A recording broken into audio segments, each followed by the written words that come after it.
Hello students, आप सभी का आदिक्षम कॉमर्स एकेडमी में बहुत बहुत स्वागत है। हम लोग क्लास 12th की वेस्ट बंगाल बोर्ड की थर्ड चैप्टर यानी concepts of elasticity of demand को पढ़ रहे थे। इससे पहले के वीडियो में मैंने elasticity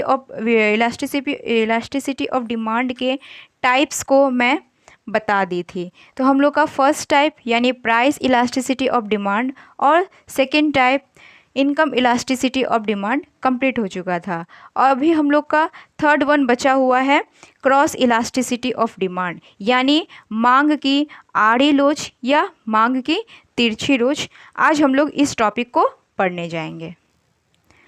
cross elasticity of demand यानी मांग की आड़ी या तिरछी लोच, इसमें हम लोग पढ़ेंगे यानी मैं आपको बताई थी डिमांड यानी डिमांड के मैं आपको बहुत सारे फैक्टर्स के बारे में बताई थी कि डिमांड के कितने सारे फैक्टर्स होते हैं, कौन कौन से फैक्टर्स डिमांड को प्रभावित करते हैं, ये सब कुछ मैं बताई थी।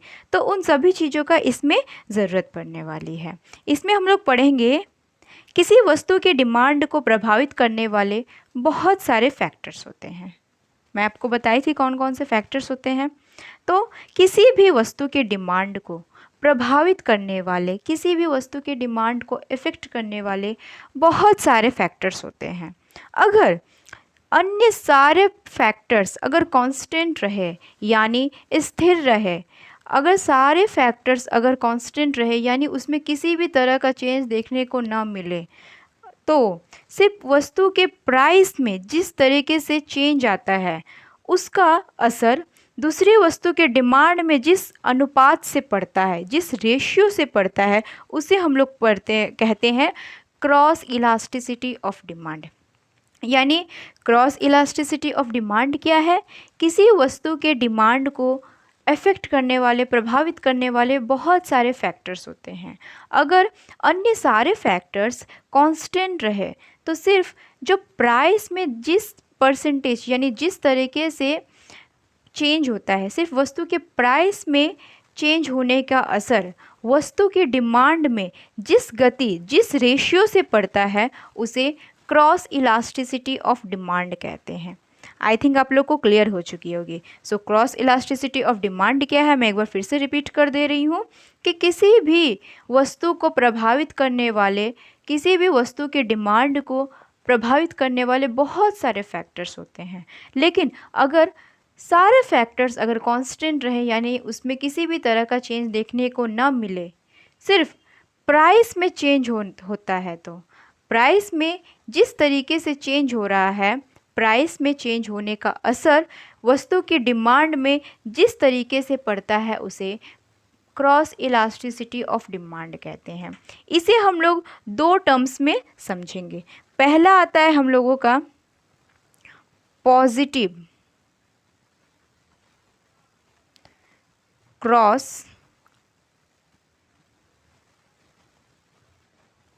Elasticity of demand.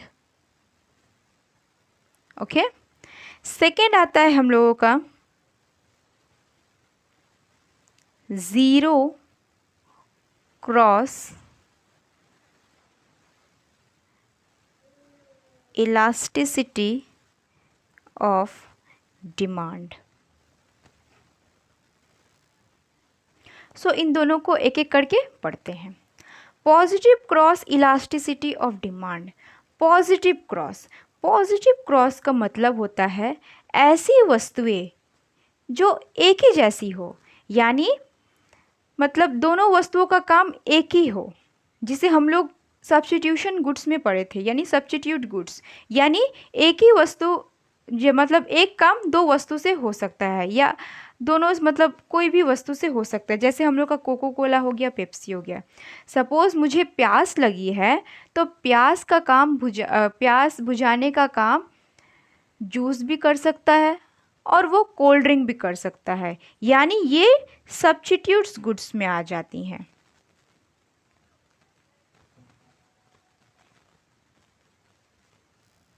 यानी पॉजिटिव क्रॉस में हम लोग क्या पढ़ते हैं?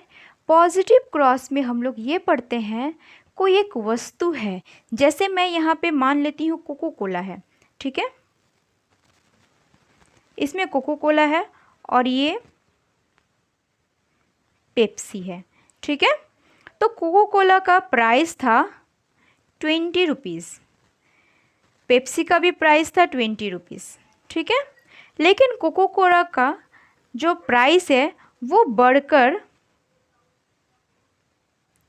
30 रुपीज़ हो गया, यानी जो कोको कोला का प्राइस था 20 रुपये वो बढ़कर 30 रुपीज़ हो गया। लेकिन जो पेप्सी है उसका प्राइस में कोई चेंज देखने को नहीं मिल रहा है। एक्चुअली दोनों का काम क्या है, दोनों कोल्ड ड्रिंक्स ही है, एक ही काम करता है। लेकिन जो कोको कोला है उसका प्राइस बढ़ जाने की वजह से क्या होगा, इसका डिमांड क्या हो जाएगा, कम हो जाएगा।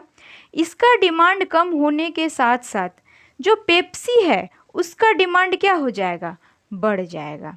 यानी दोनों एक ही काम करते हैं। ऐसी वस्तुएं जो दोनों का काम एक ही होता है, जैसे चाय और कॉफ़ी हो गया, चीनी और गुड़ हो गया, और रहत दाल, मसूर दाल, ये सब हो गए। यानी दोनों का काम एक ही है, यानी दोनों का काम एक ही है। तो यहाँ पे क्या हो रहा है, पॉजिटिव क्रॉस में हम लोग ये पढ़ते हैं दोनों वस्तुएं, यानी कुछ गुड्स ऐसी होती है जो अपने प्रभाव के दृष्टिकोण से एक समान होती है, मतलब दोनों का काम एक ही है, जिसे ऑप्शंस भी कहते हैं। यानी हम लोग चाहे तो इस गुड को यूज़ कर सकते हैं, नहीं तो इस गुड्स को यूज़ कर सकते हैं, ठीक है। ऐसे गुड्स को सब्स्टिट्यूट गुड्स कैसे कहते हैं, जैसे टी और कॉफ़ी। इसमें अगर टी का प्राइस बढ़ जाए तो लोग टी का यूज़ करना कम कर देंगे, लेकिन टी का यूज़ कम करने के साथ साथ क्या करेंगे, जो कॉफ़ी है उसका डिमांड को बढ़ा देंगे। यानी एक जो प्रोडक्ट है उसका अगर प्राइस में चेंज हो रहा है, तो केवल उसी वस्तु के डिमांड में डिफरेंस ना देखकर उसके सामने वाले वस्तु का भी डिमांड में प्रभाव देखने को मिलता है। मतलब एक वस्तु में चेंजेस आ रहा है तो उसका असर दूसरे वस्तु में भी पड़ रहा है। तो ऐसे गुड्स को कहते हैं पॉजिटिव क्रॉस, यानी इसका क्या हो रहा है, इसका डिमांड बढ़ जा रहा है, यानी ये क्या हो रहा है, ये पॉजिटिव है। क्लियर। तो पॉजिटिव है तो इसके साथ साथ नेगेटिव भी आना चाहिए। जी हाँ, नेगेटिव भी आती है। नेगेटिव कहते हैं negative cross elasticity of demand. इसमें क्या होती है, इसमें कॉम्प्लीमेंट्री गुड्स आ जाती है। जैसे सपोज, मतलब पूरक वस्तुएं, एक के बिना एक अधूरा है। जैसे सपोज कार और पेट्रोल, मैं एग्जांपल पहले भी दे चुकी हूँ, कार और पेट्रोल। सपोज पेट्रोल का दाम बढ़ जाता है तो इसका असर कार पर क्या पड़ेगा, कार का डिमांड घट जाएगा ना कि बढ़ेगा। इसमें क्या हो रहा है, इसमें डिमांड बढ़ जा रहा है, लेकिन निगेटिव में क्या हो रहा है, उसमें कार का डिमांड कम हो जाएगा। यानी इसमें पॉजिटिव हो रहा है और निगेटिव में क्या हो रहा है, घट जा रहा है डिमांड, इसलिए वो निगेटिव कहलाता है। क्रॉस इलास्टिसिटी ऑफ डिमांड में हम लोग दो ही फैक्टर्स पढ़ते हैं, लेकिन पॉजिटिव है तो उसके साथ साथ निगेटिव भी होना चाहिए, इसलिए मैं निगेटिव वर्ड्स को भी बता दी। ठीक है। तो सेकेंड वन है हम लोग का zero cross elasticity of demand, यानी किसी से किसी भी तरह का रिलेशन ना होना। जैसे टी और पेप्सी, कोई रिलेशन है, ठंडा है और गर्म है, कोई रिलेशन है। मतलब zero cross elasticity of demand का मतलब होता है एक दूसरे के साथ कोई रिलेशन ना होना। जैसे चावल प्लस अचार, रिलेशन है, नहीं है। यानी चाय और कॉफ़ी की तरह तो नहीं है, चीनी और गुड़ की तरह नहीं है। यानी क्या हो रहा है, यहाँ पे एक दूसरे के साथ कोई भी किसी भी तरह का संबंध ना होना कहलाता है zero cross elasticity of demand. Clear. मैं एक बार फिर से रिकैप करा देती हूँ। क्रॉस इलास्टिसिटी ऑफ डिमांड में हम लोग क्या पढ़ते हैं, क्रॉस इलास्टिसिटी ऑफ डिमांड यानी किसी भी वस्तु के डिमांड को प्रभावित करने वाले बहुत सारे फैक्टर्स होते हैं, लेकिन अगर सारे फैक्टर्स अगर कांस्टेंट रहे, अगर सारे फैक्टर्स कांस्टेंट रहे, लेकिन सिर्फ जो प्राइस में जिस तरीके का चेंज होता है उसका असर वस्तु की डिमांड पर किस तरीके से पड़ता है, उसे हम लोग क्रॉस इलास्टिसिटी ऑफ डिमांड में पढ़ते हैं। Cross elasticity of demand mainly two types में पढ़ते हैं, positive cross elasticity of demand, second zero cross elasticity of demand. Positive में क्या पढ़ते हैं, सब्स्टिट्यूट गुड्स, यानी एक के साथ दूसरा का रिलेशन होना। निगेटिव में क्या होता है, निगेटिव में कॉम्प्लीमेंट्री गुड्स आ जाती है, यानी एक का दाम अगर बढ़ जा रहा है तो दूसरा का दाम क्या होगा, दूसरा का डिमांड घट जाएगा। लेकिन सब्स्टिट्यूट्स में क्या होता है, एक का दाम अगर बढ़ जा रहा है तो उसका डिमांड कम होते होते उसका असर दूसरे गुड्स में भी पड़ने लगता है। ये पॉजिटिव हो गया और कॉम्प्लीमेंट्री निगेटिव हो गया। क्लियर। जीरो क्लॉज में क्या पढ़ते हैं, एक दूसरे के साथ किसी भी तरह का रिलेशन ना होना, यानी टी और पेप्सी का। क्लियर। ये अब यहाँ तक हम लोग का इलास्टिसिटी ऑफ डिमांड का टाइप्स कंप्लीट होता है। यानी अब तक हम लोग जितने सारे वीडियोस में पढ़े हैं वो सब कुछ हम लोग थ्योरी बेस पे पढ़े हैं, यानी हम लोग का थ्योरी का पार्ट हम लोग का यहीं पे ख़त्म होता है।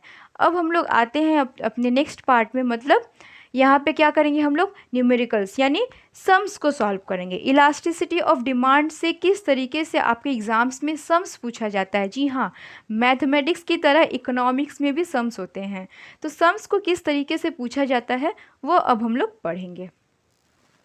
इलास्टिसिटी ऑफ डिमांड से दो तरह के क्वेश्चंस को पूछा जाता है। तो पहले हम लोग समझते हैं दो तरह के क्वेश्चंस किस टाइप के होते हैं।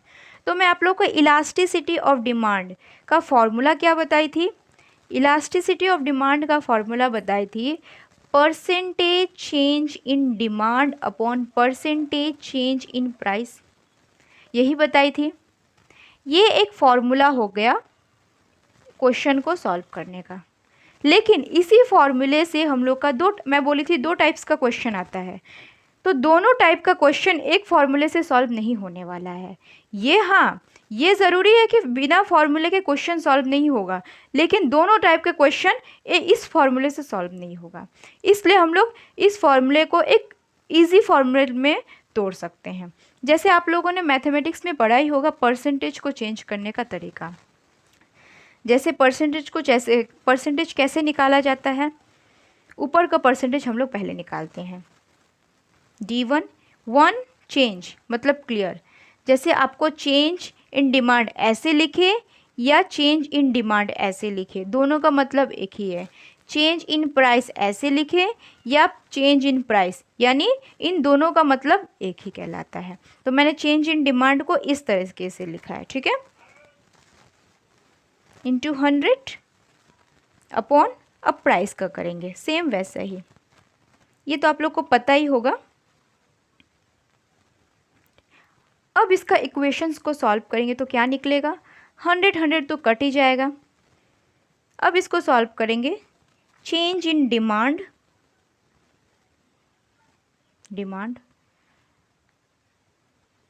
चेंज इन प्राइस, यहाँ पे प्राइस, यही इसका सम निकल के आएगा। जब इसको सॉल्व करेंगे तो यही इसका सम निकल कर आएगा, ठीक है। इसको ऐसे तो लिख सकते हैं। अब जो यहाँ पे डिवाइड है, अगर डिवाइड को हम लोग मल्टीप्लाई के साइन में कन्वर्ट करने के लिए क्या करेंगे, ये जो दोनों का प्लेस चेंज हो जाएगा, यानी ऐसे लिखा जाएगा change in demand upon demand into price upon change in price, यही होगा। क्या इस फॉर्मूले को, ये जो प्रोसेस है, इसको मैं इस तरीके से लिख सकती हूँ?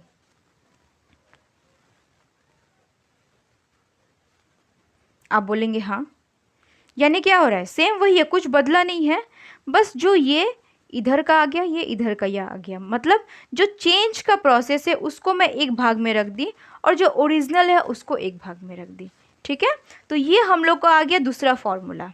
अब ये जो हम लोग का फर्स्ट फार्मूला है, ये हम लोग का सेकेंड फार्मूला है।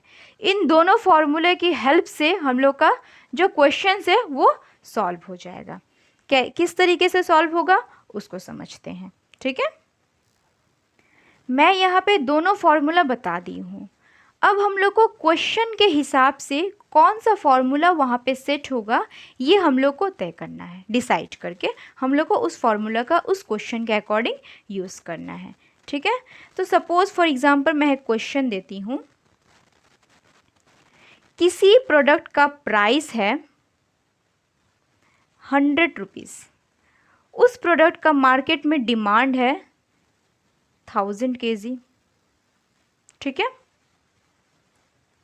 उस प्रोडक्ट का प्राइस चेंज होकर, यानी मैं P1 ऐसे लिख सकती हूँ, मैं पहले ही बोल दी, प्राइस चेंज होकर 150 रुपीज़ हो गया।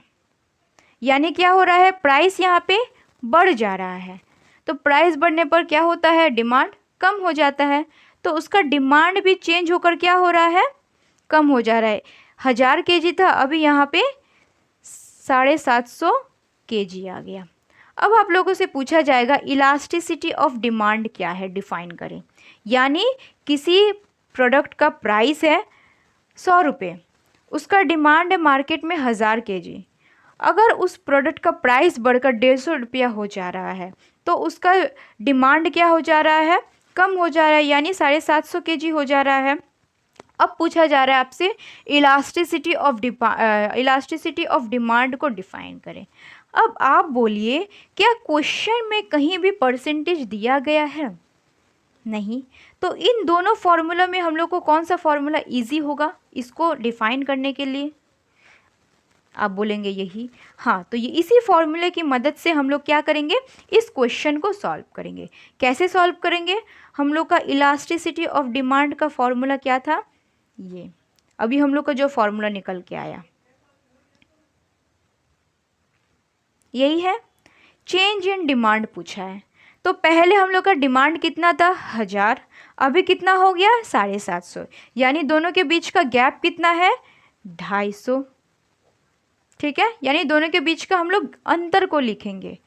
चेंज इन प्राइस पूछा है, पहले प्राइस कितना था, 100 रुपये, अभी बदल कर कितना हो गया, 150, यानी दोनों के बीच का अंतर कितना है, 50 रुपये का। क्रॉस, ये 1 नीचे कुछ नहीं है, यानी ये ओरिजिनल प्राइस है। ओरिजिनल प्राइस कितना था, 100, ओरिजिनल डिमांड कितना था, 1000। अब इसको सॉल्व करना है, आराम से हो सकता है। ये 2 0, ये 2 0 कटा, ये 1 0, ये 1 0 कटा, 2 हो जाएगा। क्या होगा, 2 होगा,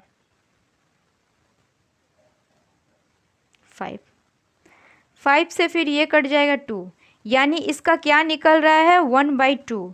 यानी इलास्टिसिटी ऑफ डिमांड क्या है, यहाँ का इलास्टिसिटी ऑफ डिमांड है 1/2। लेकिन कभी भी इलास्टिसिटी ऑफ डिमांड जो है वो ऐसे अपॉन्स यानी बटा में हम लोग नहीं लिख सकते हैं। तो इसको सॉल्व करेंगे तो क्या निकलेगा, 0.5। तो यानी इलास्टिसिटी ऑफ डिमांड कितना है, 0.5। क्लियर? 2 तरह के क्वेश्चन पूछा जाता है। ये तो हम लोग का हो गया टाइप 1, ये हम लोग का हो गया टाइप 1। अब पढ़ते हम लोग जानते हैं सेकेंड टाइप का कैसे क्वेश्चंस क्रिएट होता है। तो ये रहा हम लोग का टाइप सेकेंड यानी टाइप 2। ये हम लोग का क्वेश्चन कुछ इस तरह से पूछा जाता है, if a price of a product is changed by 30% and its elasticity of demand equal to 0.3, find by how much percentage the demand of that product change। मैं आप लोग को रूल क्या बताई थी, पहला फॉर्मूला क्या बताई थी, पहला फॉर्मूला बताई थी कि percentage change in demand upon percentage change in price, ये एक फार्मूला हो गया। दूसरा फार्मूला क्या था, change in demand upon change in price into original price upon demand, यही हम लोग का 2 फार्मूला था।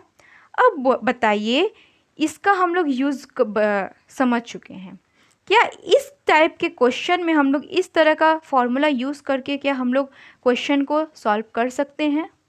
नहीं, क्योंकि हम लोग का परसेंटेज में बात हो रहा है। अगर एक बात याद रखिएगा, जिस भी क्वेश्चन में अगर परसेंटेज का बात, अगर परसेंटेज पहले से आपको क्वेश्चन में इन्वॉल्व दे दिया गया है तब आप लोग इस फॉर्मूले से उसको सॉल्व करिएगा। अदरवाइज़ अगर परसेंटेज नहीं दिया गया है तो यही सबसे इजी और सूटेबल मेथड है क्वेश्चन को, सम को सॉल्व करने का। ठीक है, तो आइए समझते हैं इसको किस तरीके से सॉल्व किया जाता है। तो इलास्टिसिटी ऑफ डिमांड, इसका फॉर्मूला पहले यहाँ पे पुट करेंगे, percentage change in demand upon percentage change in price. ठीक है, इलास्टिसिटी ऑफ डिमांड हम लोग का दे दिया है, कितना दिया है 0.3। प्राइस क्या बोला है, if a price of A product is changed by 30%, यानी प्राइस क्या है 30% है, 30% है। पूछा है हमसे find by how much percentage the demand of that product change, यानी डिमांड हम लोग का नहीं दिया गया है, डिमांड हम लोगों से पूछा गया है, यही पूछा गया है, यही इसका सॉल्व करेंगे तो यही होगा। अब इसको सॉल्व करना है हम लोग को। पहले के क्वेश्चन में क्या था, हम लोग का इलास्टिसिटी ऑफ डिमांड निकालना था, लेकिन सेकेंड टाइप में क्या है, हम लोग का इलास्टिसिटी ऑफ डिमांड दे दिया गया है, हम लोग को पूछा गया है चेंज इन डिमांड। कोई कोई क्वेश्चन में ऐसा भी होता है चेंज इन प्राइस पूछ ले, दोनों में से कोई एक पूछा जाता है, ये परसेंटेज में ही दिया जाता है, ठीक है। अब इसको सॉल्व करेंगे तो कैसे सॉल्व करेंगे, जो 30 है ये पॉइंट है, ये तो पता ही आप लोग को, पॉइंट कट जाता है, 0 0 कट जाता है, इसको हम लोग इधर ला देंगे, percentage change in demand equal to, ये क्या है बटा में है, यानी डिवाइड के पोर्शन में है, इसको आप इनटू में ला देंगे, यानी ये जो 3 है ये अगर इधर आएगा तो 3 हो जाएगा, यानी चेंज इन डिमांड कितना है हम लोग का 9%। ये हम लोग का हो गया आंसर। तो जो हम लोग पढ़े वो हम लोग का फर्स्ट टाइप था, ये हम लोग का सेकेंड टाइप है। क्लियर। अगर ये 2 टाइप के क्वेश्चन बनते हैं इलास्टिसिटी ऑफ डिमांड से, ठीक है। तो इलास्टिसिटी ऑफ डिमांड से 2 तरह के क्वेश्चन बनते हैं, दोनों फार्मूला मैं आपको बता चुकी हूँ, दोनों फार्मूला क्वेश्चन के अकॉर्डिंग यूज़ करना है। जैसे पहले क्वेश्चन में मैं बताई थी, उसमें हम लोग का अगर परसेंटेज नहीं दिया जाएगा तो उसमें ये